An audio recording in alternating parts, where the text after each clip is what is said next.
then we will have a slideshow. And if you ever gone to someone's house and they roll out that slideshow with your eyes roll back in your head, and you think, oh my gosh, how will I ever suffer through this? Well, today you should load up with some wine because we're going to And Ellen did a lot of good work on this slideshow. And Ellen's buying lunch today. So let's hear about that.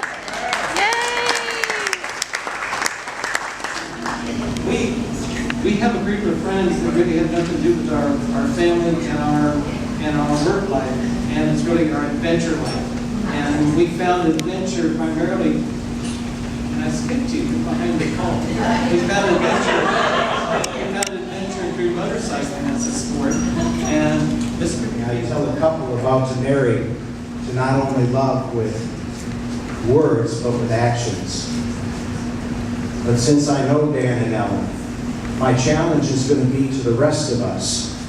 Let us try and live our lives with as much love for each other as Dan and Ellen have for showing each other for over 50 years. Would you repeat these vows after me? First, you've come to me with a desire to be committed to one another, so I'm going to ask you to continue to join your hands and repeat these words after me. Dan, I, Dan, as your husband, I, Dan, as your husband, recommit my life to you. Recommit my life to you. I accept you as a precious gift from God. I accept you as a precious gift from God. To have and to hold. To have and to hold.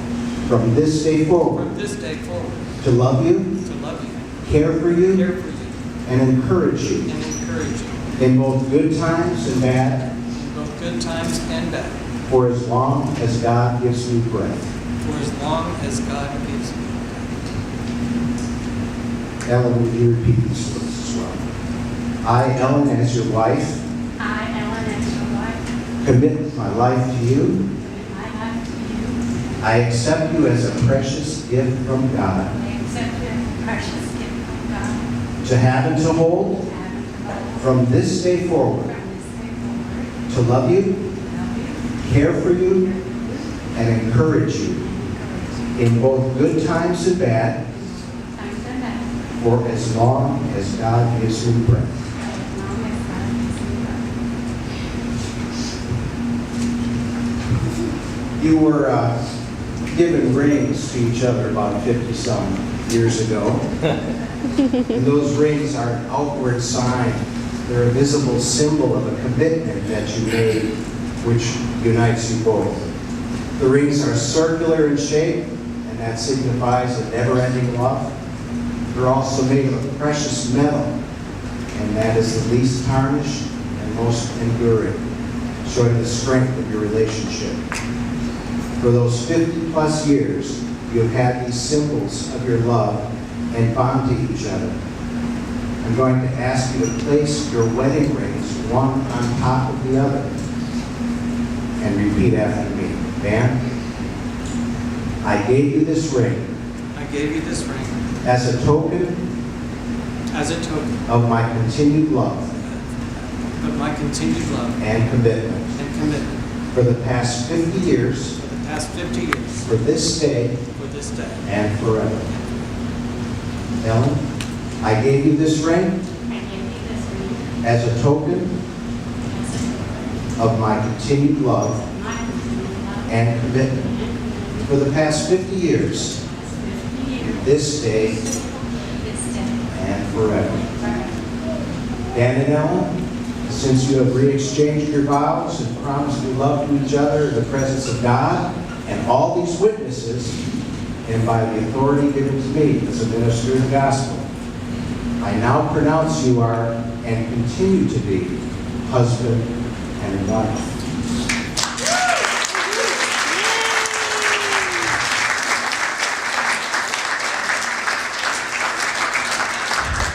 So here's some information about Dan and Ellen before they were married.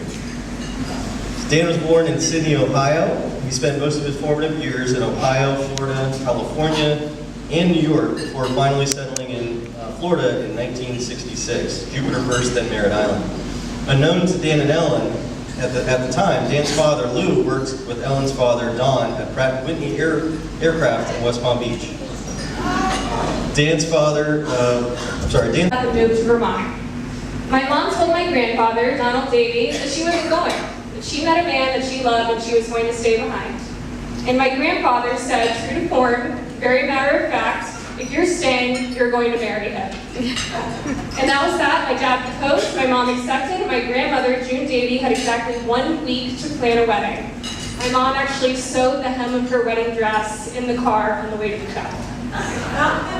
For their honeymoon, they spent one night in Daytona Beach, Florida, and Mom's parents, my grandparents, moved to Vermont the following day. Shortly thereafter, my dad's parents moved to Seattle, and Mom and Dad were officially on their own. Goes, hold my purse, and she walks away. The other two ladies didn't say a word, and they just walked away as well. A lot of hearts were crushed that day. So that's one good memory of that. Hold my purse. But this has been quite a year for Ellen. And Avery, a special hug, right there, quite a bit. So we have, and she, Lori, she has worked with the Courage of Moffat on through. She spent 3 weeks over there. We've been in that room on the end over there 4 times in 2018, and we've been up at Moffat Cruise. Ellen is courageous.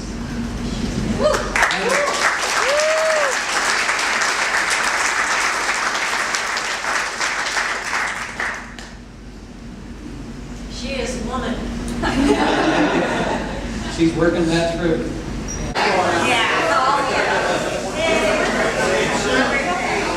There we go.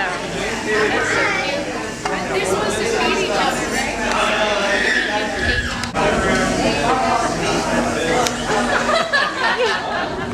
Yes, I do. It's a brick from our house. the old house. Oh You know what's gone? gosh, I know. It's right there. You see where it says Avery? Oh. Avery, let's not play with this permanent marker. That's so special. Thank you.